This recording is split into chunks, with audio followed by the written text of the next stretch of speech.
Welcome back mga kaaldab. Ito na naman po ang inyong lingkod, si Mr. Destiny at magbibigay po tayo ng pinakamainit na update po ngayon sa social media. Grabe, sobrang blooming ni Mengay, no? Napakaganda yung ngiti, napakaganda yung talagang grabe. Di po ba? Sinasabi ko lang po ito para po sa mga taong nagmamahal din kay Lamengay at syempre kay Alden. Ito po yung mga updates na kung saan may mga throwback picture po kung pinapakita gaya po nito para lang iklaro sa inyo kung gaano po ba ka-sweet ang dalawa kapag ka nasa mall, kapag ka may mga taping, kapag may mga shooting, di po ba? Para lang klaro.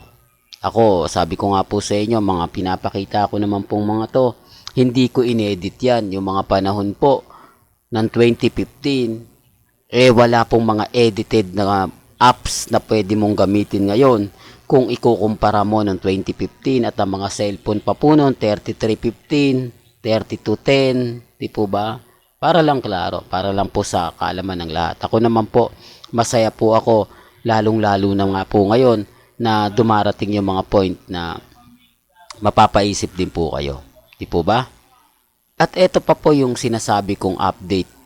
Bago po tayo pumunta kay Main Paul Carson, dito po muna tayo kay Alden Richards at kay Sharon Cuneta at kay Julia Montes. Pero bago tayo magtuloy at pag-usapan itong mga magandang update, kung bago ka lang sa channel na to at isa kang true-blooded Aldab Nation na nagmamahal po kina Mengay at Tisoy, tama po ang channel na pinuntahan mo kaya consider na po kitang bagong subscriber. At wag mong kalimutang i-share yung mga video po natin sa mga mami, sa mga titas at sa mga senyor. Medyo trending to mga kaalda ba? Kasi alam nyo na, di po ba? Alam ko naman po kasi yung mga sekreto-sekreto hindi po talaga binubulgar yan. Kaya nga po secret pero nagsishare daw po ng mga secret si kumbaga Julia Montes at si Sharon Cuneta. Hindi naman lingid sa inyong kaalaman na may mga issue nga po sa mga bagay-bagay na yan. Unang-una kay Julia Montes at kay Coco Martin. Di po ba? Tapos ngayon si Sharon Cuneta kay Main Mendoza nung kasisimula pa lang ng EAT. Di po ba? Na kung saan nabash nga po talaga ng gusto ng mga R-Main at Main fanatic si Sharon Cuneta dahil sa sinabi niya. Pero okay lang yan, di po ba? Basta ako kampante lang po, matatag kung ano man po yung mga napapanood, nababasa ninyo, nakikita ninyo sa palagay nyong mali, sa palagay nyong tama, chill lang kayo. Di po ba? Yun lang po yung importante, maging updated. Hati ngayon ang opinion mga kaaldab kung sino nga po ba mas maraming manonood. Dito kasi mga kaaldab kay Julia Montes at kay Alden, ito yung mga kinasasabikan. Pagdating naman po kasi kay Sharon at kay Alden sa Metro Manila Film Festival, talagang kumbaga ano to Pasko, di po ba?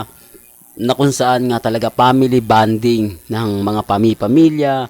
Kaya nga po yung iba sinasabing manonood dito yung mga mother, yung mga mag-ina, yung mga magulang, di po ba? Kasi dito naman kay Alden at kay Julia Montes, mga teens to mga kinikilig, di po ba? Para lang klaro, para alam po ninyo. Di po ba? Sabi ko nga po sa inyo, malalaman lang natin yan pagkatapos. Huwag po nyong ikukumpara kay Catherine at kay Alden. Sabihin na natin na hindi maihigitan. Syempre, tapos na yung, kumbaga dumaan tayo sa pandemic Dumaan tayo sa mga panahon na talagang bagsak na bagsak ang masasabi natin mga kaaldab yung industriya ng Pilipino, ng pelikulang Pilipino. Kaya nga po mahirap talaga makaahon agad-agad. Kaya nga po yung ibang mga producer nalugi nga po. Hindi naman lingid sa inyong kaalaman yan. Di po ba? Ang sa akin lang po, sinasabi ko lang po kung ano yung latest, kung ano yung update. Well, punta na po tayo kay Mengay. Sabi ko nga po sa inyo, yung sa mga nagtatanong po yung sa pelikula na Starsan, at kay Henyo Master Joey De Leon. Totoo po yun mga kaaldab. Sabi ko nga kung mga nagre-react na hindi po fake news yun. Hindi ko lang alam kung kumbaga matutuloy ba siya o hindi kasi pinag-uusapan pa po May mga producer po kasi takot. Di po ba? Siyempre kapag si Henyo Master Joey De Leon na ituloy yung Star Sun, matik na yan, kukunin niya si Mengay. Po ba? Yun naman po talaga yung pinaka ano yun yung maganda. Di po ba? Pero gaya ng sinabi ko, wala pong fake news sa mga ina-update ko. Wala po at hindi po tayo mahilig kumbaga magsasabi ng mga ganon. Ito'y nakikita rin po ng mga netizen. Siguro mga kaaldab, hindi lang po nila masyado naiintindihan o nauunawaan, di po ba? Sabi ko nga po sa inyo, yung producer, yun din po yung producer nila nila Alex Gonzaga. Ni Tony Gonzaga. Ano ba yan? Mr. Destiny, kaya ka nasasabihang kumbaga, mali-mali yung pasensya na po kayo mga kaaldab. I-remind ko lang po, pati boses po natin, hindi po talagang pang vlogger. Bagsak po talaga tayo. Di po ba? Pero certified Aldab lovers naman po tayo. Ang dami natin nakukuhang update ng mga ibang artista, pero hindi pa rin po ako bumibitiw. Dito pa rin po ako nakatutok. Aldab pa rin po ako. At siyempre, sa pagmamahal na rin po kila Mengay at Tisoy. Sabi ko nga po sa inyo, hindi po ako padadala sa mga sinasabi ng iba na mag-iba ka na ng update, Mr. Destiny. Dapat nga, shuffle na. Hindi po. Ayoko naman po na bumitaw dahil marami pa rin pong nagmamahal sa akin. Marami pong mga Aldab Nation ang gusto yung update ko. Kaya tinutuloy ko lang po ito. Nasa inyo naman po yan kung wala na nga po bang nanonood. Kung sa tingin kong bagsak na yung Aldab, bakit pa ako tutuloy? Di po ba? Pero naninindigan po ako. Mas marami pa rin po ang kampante. Mas marami pa rin pong naninindigan. Kaya nga po, tignan natin kung ano yung mangyayari. Kung matuloy nga po ba ang pelikula ni Henyo Master Joey De Leon na Star Sun at makasama niya si Maine Mendoza. Matik na yan na ipaalam na sigurado yan ni Henyo Master Joey De Leon kay Bossing Big Soto. Gagawa na ng pelikula siya. Kumbaga, dahil hindi naman po kasi gumawa si Bossing Big Soto, malamang ipaubaya niya na kay Henyo Master Joey De Leon. Dahil sabi nga ni Henyo Master Joey De Leon, kakaiba na nga po daw ngayon.